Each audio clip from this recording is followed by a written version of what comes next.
इस तरह के व्यवहार करने वाले प्रधानमंत्री केजरीवाल जी ने बहुत ठीक कहा कि यह अनपढ़ प्रधानमंत्री की तरह व्यवहार कर रहा है। यह कम पढ़ा लिखा व्यक्ति है।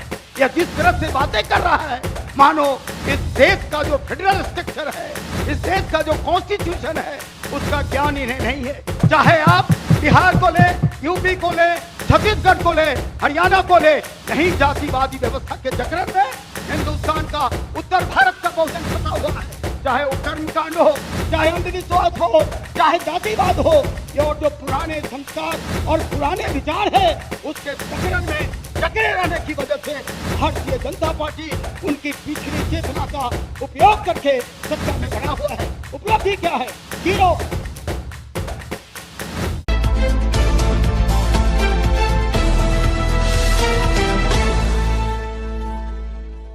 महोदय, मैं कहना भी चाहता हूं कि बिहार के साथ ये जो सौतेला व्यवहार हो रहा वर्षों से, ये जो उपनिवेश की तरह केंद्र सरकार बिहार को उपनिवेश मानता है, ये म्युनिसिपैलिटी मानता है, केवल भाजपा शासित राज्यों को केंद्र सरकार सहयोग करता है और गैर भाजपा शासित राज्यों के साथ में जो सौतेला व्यवहार है, जो उसकी अनदेखी है, उसके खिलाफ बिहार वासियों को हुंकार भरने की जरूरत है। इस मुद्दे पर एक बड़ा आंदोलन करने की जरूरत है, क्योंकि मैं देख रहा हूं कि वो मानता ही नहीं है केंद्र की एनडीए सरकार, जो बिहार इस देश का एक हिस्सा है। इस तरह के व्यवहार करने वाले प्रधानमंत्री केजरीवाल जी ने बहुत ठीक कहा कि यह अनपढ़ प्रधानमंत्री की तरह व्यवहार कर रहा है। यह कम पढ़ा लिखा व्यक्ति है। यह जिस तरह से बातें कर रहा है मानो इस देश का जो फेडरल स्ट्रक्चर है, इस देश का जो कॉन्स्टिट्यूशन है, उसका ज्ञान इन्हें नहीं है। दूसरी बात मैं और भी कहना चाहता हूं, यह जो विभाग है जो शिक्षा और स्वास्थ्य पर फोकस्ड है, जो उस पर काम कर रहा है, मैं एक उदाहरण देख करके और इसको बेहतर ढंग से समझाना चाहता हूं। आप उत्तर भारत के मुकाबले आप दक्षिण भारत को देखें, आप तमिलनाडु को देखिए। तमिलनाडु जहां 70% से अधिक आरक्षण है, लेकिन तमिलनाडु की प्रगति से आज पूरा दुनिया और उत्तर भारत के राज चकाचौंध है। वहां किसकी सरकार है? वहां कोई भारतीय जनता पार्टी नहीं है। जो पढ़ा लिखा स्टेट है, जो कॉन्शियस स्टेट है, उस स्टेट में कहीं भारतीय जनता पार्टी नहीं है। चाहे तमिलनाडु को देखिए, केरल को देखिए, आंध्रा को देखिए, टीसीआर का जगह तेलंगाना को देखिए, महाराष्ट्र को देखिए।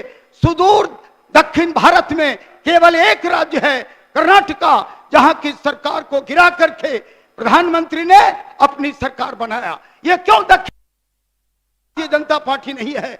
क्योंकि वहां शिक्षा का स्तर, जागरण का स्तर, साइंटिफिक टेम्परामेंट का स्तर बहुत ऊंचा है। उसके मुकाबले में यह जो उत्तर भारत का इलाका है, जिसे कॉ बेल्ट कहते हैं, वही भारतीय जनता पार्टी है। यह क्यों है भारतीय जनता पार्टी?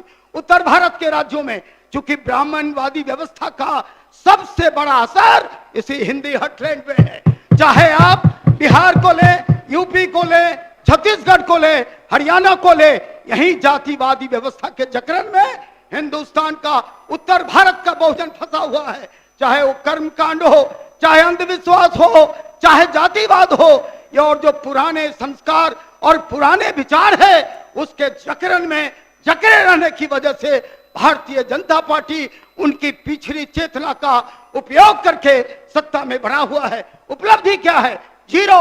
भारतीय जनता पार्टी शासित राज्य के मुकाबले में जो रीजनल पार्टियां हैं, चाहे वो टीआरएस हो, चाहे स्टालिन की पार्टी हो, चाहे सीपीआईएम हो, चाहे सीपीआई हो, वो ज्यादा बेहतर ढंग से लोगों की सेवा कर रहा है।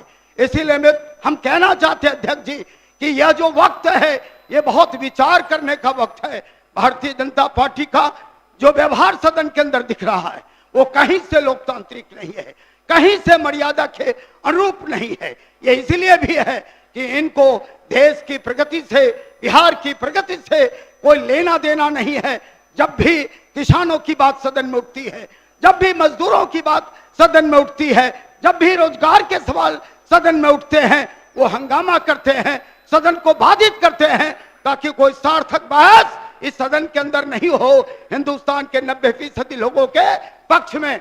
मैं तो बिहार के मुख्यमंत्री को, यशस्वी मुख्यमंत्री को और माननीय उप मुख्यमंत्री जी को धन्यवाद देता हूं कि उन्होंने बिहार का जो मॉडल देश के सामने प्रस्तुत किया है, एक एक करके नरेंद्र मोदी की सरकार जब गैर भाजपा शासित राज्यों को धन के बल पर खरीद करके उसकी सरकार को गिराने का काम कर रहा था, चाहे गोवा में गिरा रहा था, चाहे कर्नाटका में गिरा रहा था, चाहे महाराष्ट्र में गिरा रहा था, मुख्यमंत्री नीतीश कुमार जी और लालू प्रसाद जी ने मिल करके जो 90% सामाजिक न्याय और आम आवाम की पार्टी है, सीपीएम, सीपीआई, हम जैसी पार्टियों को, कांग्रेस जैसी पार्टियों को मिला करके जो एक गठबंधन बनाया, और उसके बाद नरेंद्र मोदी आज बैकफुट पर है।